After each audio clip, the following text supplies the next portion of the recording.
We begin at the UN, where the second session of the UN Habitat Assembly is set to take place in Nairobi from the 5th to 9th of June next month, and will see over 6,000 delegates from 193 member states converge in the country's capital.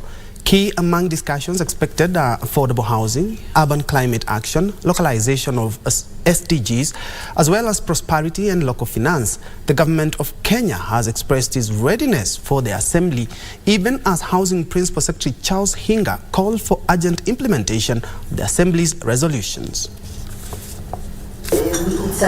It's all systems go for the second session of the UN Habitat Assembly, which Kenya will be hosting from the 5th to 9th of June next month, and over half of the 6,000 delegates expected have confirmed attendance.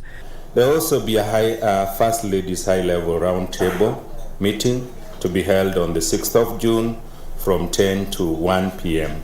And this will discuss the theme, Women Shaping Cities and Communities. And so far, 13 First Ladies have been invited to participate in the roundtable.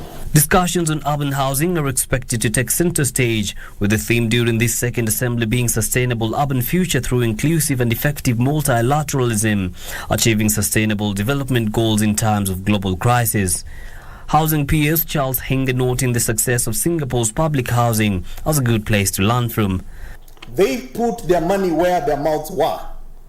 We continued talking. 60 years later, they have 85% of their people living in public decent housing. 60 years later, we have got over 1,400 slums in this country.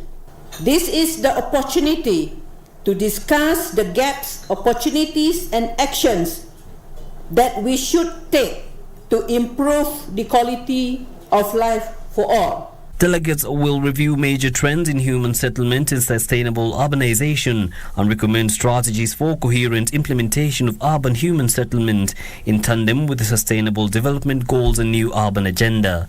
Achieving SDGs in times of global crisis is something that has got to be more than a talk show. It has to be a call for serious action. The success of the assembly is not determined by the number of resolutions approved, but how many gets implemented. The assembly is the second session after the inaugural session of the assembly held in June 2019 in Nairobi. Yusufar reporting for Lunchtime News.